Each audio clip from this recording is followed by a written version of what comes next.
Hello learners of all ages, my name is Mr. Montgomery. I teach 4th and 5th grade math, and today we're going to learn how to estimate decimal products. Now, we're going to be using front-end estimation as well as rounding. The reason I have the rules over here is because sometimes when it use front-end estimation and rounding, they have different rules based on if we're going to be adding, subtracting, multiplying, and dividing. So when it comes to multiplying decimals, when we're using front-end estimation, we're looking for the first non-zero digit and changing everything else behind it to zeros. And when it comes to rounding, we're going to the greatest place value of each number and rounding to those numbers. So we have the same problem of 32 and 1/10 times 12 and 4/10. We're going to be using front-end estimation over here and rounding over here. So we're going to use front-end estimation first. I'm going to pick the first non-zero digit of each number, and we're going to change all the rest of them down there to zeros. So I have 3 and 1, so I have 30 and 10. And now I have 30 times 10, so I could actually simplify it by not making it so challenging. 30 times 10, I have 2 zeros in my problem, I have 2 zeros in my answer, 1 and 2, and 1 times 3 is 3. So it'll be about 300 using front-end estimation. Well, let's use rounding. So I have 3 right here, 1 right here, 2 is going to be in the box right here, and 2 is going to be in the box right there. All right, 2 is going to tell the 3 to stay the same, so that's going to be 30, and 2 is going to tell the 1 to stay the same, that would be 10. So that's also going to be 2 zeros in my problem, 2 zeros in my answer, and 3 times 1 is 3. So it's also going to be about 300. Now, something to point out with the next problem that we have using front-end estimation and rounding is that decimals, when you multiply them, don't have to have the decimal points in line.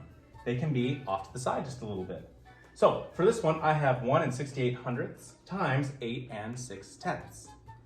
So what I'm going to be doing is I'm going to be looking for the first non-zero digit of each one. So that's 1 and 8. So I basically have 1 times 8. Well, 1 times 8 is about 8 for my estimation. Now I'm using rounding. Greatest place value of each number, so that would be 8 and 1. So 6 is going to be the boss here, and 6 is going to be the boss here. So 6 is going to tell that 1 to go to a 2. And 6 is going to tell that 8 to go to a 9, so 2 times 9 is going to be 18 as my estimated answer. And the last thing we're going to be talking about is clustering. Now, we talked about clustering earlier on in the year, but basically, we're going to be picking a number that all the numbers are close to kind of give a rough estimate of what we can expect.